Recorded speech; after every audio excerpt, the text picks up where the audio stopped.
getting on video, do you? Not at all. Video away, my friend. That's why I wore the funny hat. Well, that's why I dressed like old. I mean, well, me and you. Nice. Yeah, both of us wearing jackets. And so, by the way, I'm so happy to see you. You look great. I'm trying to stay alive, man. And being in the restaurant business doesn't make it easy, though. Because suddenly you get access to free food where you're like, I'll take 3 orders at 8 times. I'm the man. Yeah, like, why not? It's my place. Free food. Well, you look great, man. And just, how are you feeling? You feeling feel good? Fantastic. It's been, I just passed the 3-year mark since the heart attack. And, so far, so good. Well, we're happy to have you here, man. And thanks for coming to Boston. Lovely to be here, man. Boston always been a big part. I was just telling my wife today, I was like, first time I came to the Commonwealth was with Clerks. Mm-hmm. Like, even though I lived in New Jersey, I'd never come up to Massachusetts. There was no call for it and stuff. Yeah, I was to Philly, to New York. They're close. Boston's like a 3-hour drive. So it wasn't until Clerks that I came to the city with the Boston Film Festival, and then I kept coming back, like Chasing Amy and Dogma and stuff like that. So and your boy's from here, right? And the boys being from here is such a, me and Scott we're involved with Good Will Hunting as well. So it's like there's always a wonderful tie to the city, to the community. Like, also, this is a big college town, and at one point in my career, like, I was the college guy, so I came you're here my and college spoke guy. So thank you. Where? Which one? Mass Art. It's Mass College of Art. Yeah, right on. There. Yeah. So I mean, 90s. That's looking up to you, man. You've been inspiring people forever. One thing. You were so close with Stan Lee. I got to introduce Stan Lee. It was like an honor of my lifetime. Such an awesome dude. And and we all miss him and everything. And you've always said good things, and we're taking care of him. And I just want to say I appreciate that you did that. And, Thank you. It's such a terrible loss, but he was. What a great life. And also, like, the thing about the loss that breaks the heart is he was a vital 90-year-old. Yeah, absolutely. And if he didn't have the last 2 years of his life, the way he was kind of tossed around and like literally suffered from elder abuse and taken advantage of. Yeah, I just read that book. I mean, that shaved years off his life. He easily could have made 100, man. He was so vital. But, like, there came a certain point where he's, like, not only was he physically beaten down, but just, like, the thought of, like, this is what it's come to, I don't even want to be here anymore. How can you do that to everyone's grandpa? You know what I'm saying? Like, the guy who gave so much joy in his lifetime. But at least, he had that entire 10-year period of Marvel cameos where, like, at the end of his life, he got celebrated by the entire world. Everybody knew his name. Even people that never heard of him before knew, like, oh, that's Spider-Man's baby daddy. Well, maybe it was your idea to put him in the film. I remember seeing him in a movie once years ago. Yeah, that was, I mean, for us, it was a no-brainer because you got a movie about a guy who loves comic books, and you got Stan, perfect marriage. And when we did it, like, I remember when the movie came out in 95, there was just like, oh, who? Stan Lee? That's quaint. Years later, it became a stamp of quality. I love seeing him in that movie too because he's younger, obviously, and it's like, oh, I love that guy. He's still, I remember when he came to work with us, they were telling us, they're like, you got to be careful, man, because this man is like 73 years old. He could go at any minute. And he lasted another like 23 years. Well, God bless him, man. One thing, you're coming here to Boston, you're coming here to the House of Blues, which is a great venue. Lots of people, we've been out of work, but, there's ways that people can keep it going. Yeah. And appreciate that you came here to help us out. I first heard the movie pop up in the show that you did, Sun in Lockdown. Yes. And that was just such a great thing. So, was it fun to just shoot a show in your house? How was that? That's wild, man. So adorable, especially considering, like, we were in the middle of the quarantine. Nobody was doing anything. So this TBS show, Celebrity Show Off, presented itself as an opportunity. And they were like, you can do anything you want. We're going to give you a camera, shoot whatever you want. And I was like, can I shoot a sitcom? And they were like, absolutely, go ahead. So at one point, the entire town was shut down. And, like, it's dopey to say, but we were literally the only sitcom in town that was shooting. So it was a weird momentary high on us. Fun to do with the family, fun to do at the house, like easiest job in the world because it's like you don't even have to get dressed and drive to the studio. You're like you wake up and you were in the studio.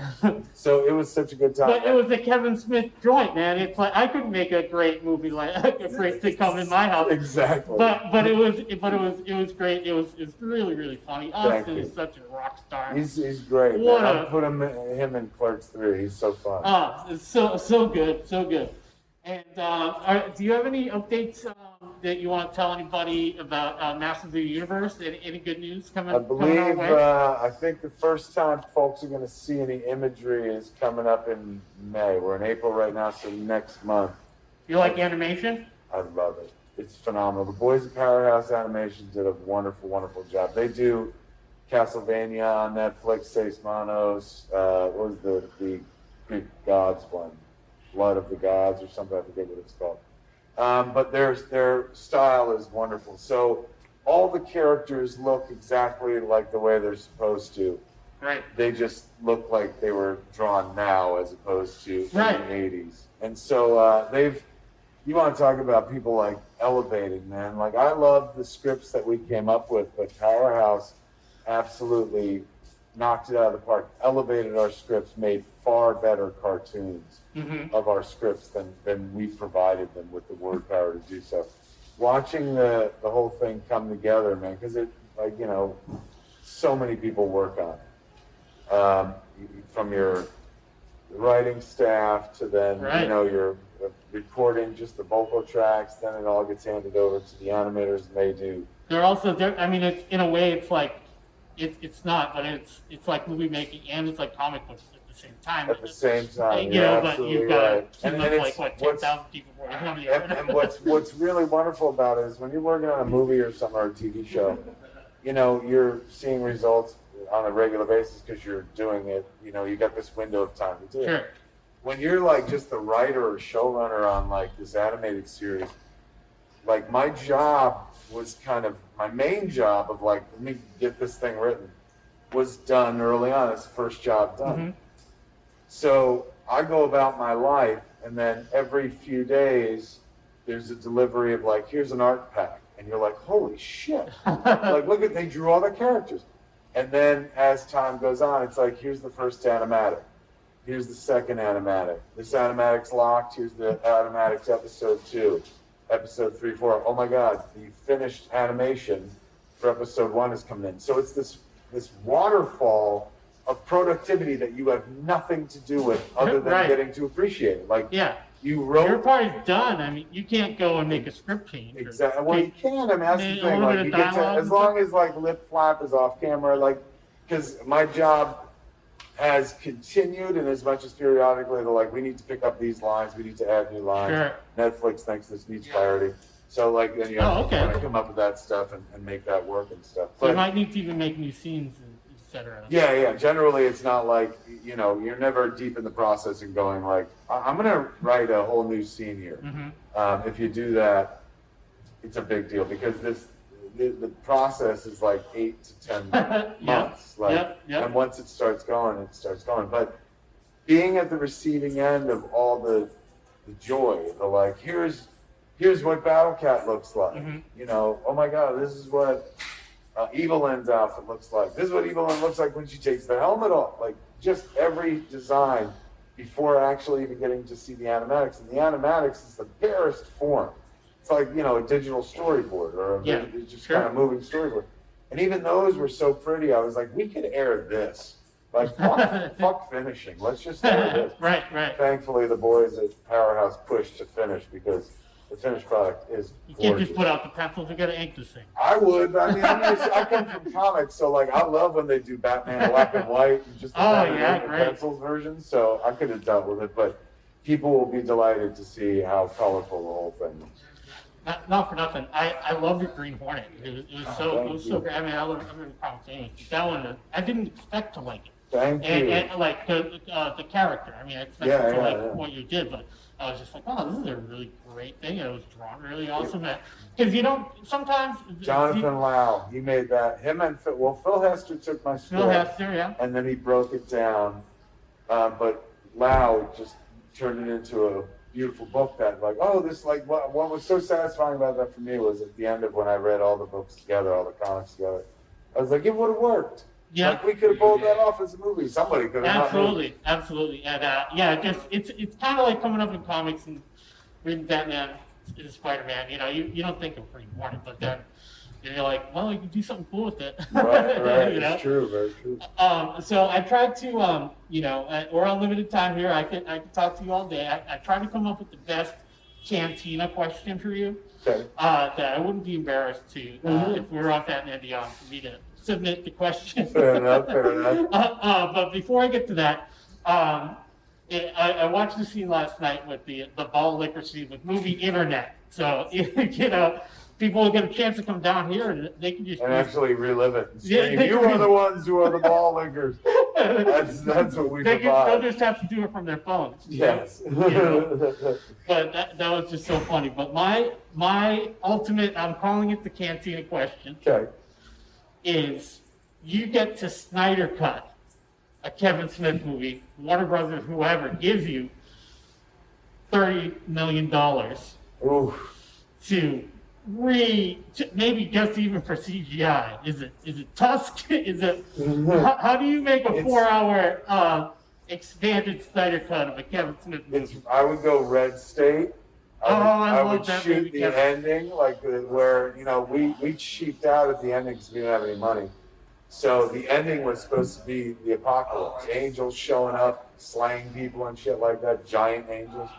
So at a certain point it became like, all right, do you want to shoot the ending, that movie and that ending?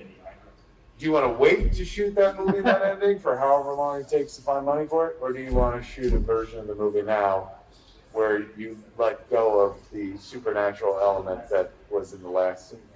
So then I changed it to him being like, oh, it was a loudspeaker, it was a hoax, and blah, blah, blah. So if I had like Snyder Cut money, I'd go back and I would shoot the angel show up ending, man, like the apocalyptic ending. I'd have a lot of money left over.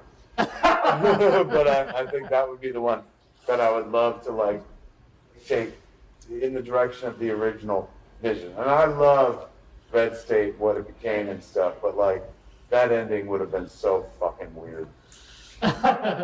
Well, you know, when people after they see this interview, they might say, you know, release the Snyder cut, of Red State cut. From Release the redder cut. The redder cut.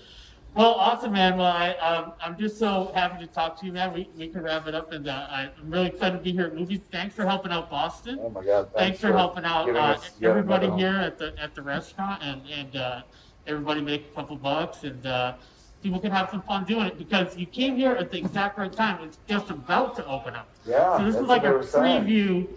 This is a preview to the good times and the summer that's going to come. Nice. They were asking me when I rented the car today when I was leaving Logan, the lady was like, you're in California, how is it out there? I was like, the exact same thing as it is here. Yeah. She was like, you guys are about to open? I was like, we're about to open as well. But yeah, that's been the fun part of taking the movies like around the country is that it's always at a restaurant that's been closed for a while. Yeah. So it's good for the business. It's also good for the like staff morale because you forget when you're in the restaurant business, like those are your coworkers, you see them every day. A lot of folks haven't seen their friends in like a year and stuff. So Zoom cocktail hour doesn't cut it. It really, really doesn't at the end of the day. Like being in a room with people, human activity. I'm not saying you gotta lick each other's faces and shit. But being in a room with people and talking, nothing will replace it. Well, thanks so much, Kevin. It's been an honor, man. Damn pleasure. Damn pleasure. Let's go take a Oh, sweet. Yeah, I love it.